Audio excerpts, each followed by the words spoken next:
SADLIER Vocabulary Workshop Enriched Edition Level C. Dun, dun, dun, dun. Unit 8, Aquatic Robotics. A but, a verb. Attire, a noun and a verb. Avail, a verb and a noun. Crony, a noun. Cryptic, adjective. Divergent, adjective. Enmity, noun. Fervent, adjective. Gaunt, adjective. Infiltrate, verb. Nullify, verb. Perceptible, adjective. Plummet, verb and a noun. Proclaim, verb.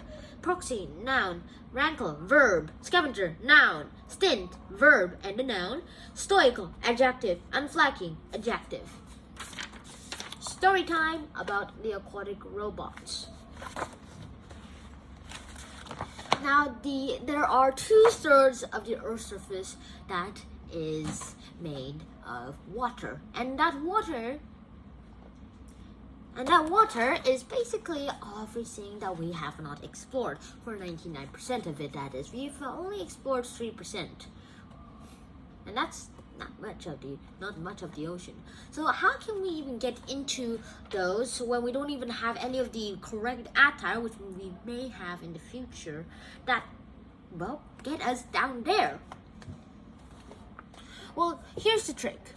We copy these animals and to infiltrate the most deepest places when we ourselves cannot. We use robotics, and this is one of the most dangerous parts and one of the most puzzling parts that scientists have addressed in the 1990s with the and in a survey with an unflagging results. It was shown that robots were basically mainly the more safer way to get underground. This is how it works. There are 3 types of submarine robots. One of them just plummets down and is remote controlled, which might be the safest.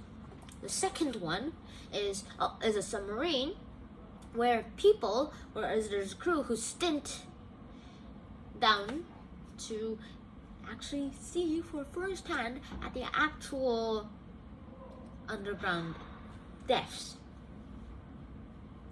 And there are a lot, and they have even found a lot of scavengers down there, like, I don't know, catfish.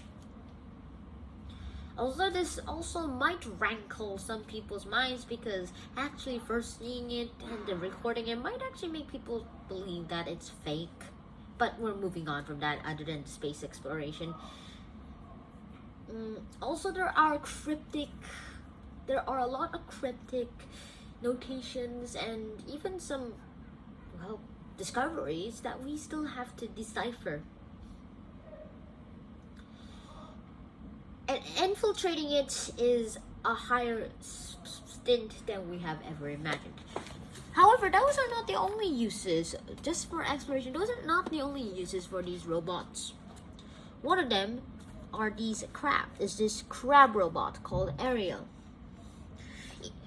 And this one is the Odyssey. Even though it's in very, very, very, very, very cold conditions, especially I think it was Antarctica, the coldness would not nullify its own mission. Because of the mission, it would go and do all the oxygenation and still keep the whole water cool. And human efforts would have been to no avail in all these conditions and all these discoveries. And right now, this Ariel robot was also used to demine mined places, so that the military could go to places where it's mined for safely without being bombed. The robots are based on the scavenger crabs, and also how it was able to dodge almost all of the attacks it was into. And this perceptibility, we can perceive this as, well, a way to see a use in the future. ROVs are archaeological marine robots and submarines that were used to explore shipwrecks, including the Titanic. And we can perceive all of this to see that robots underwater will be useful for many years to come, even though it's less than a century old.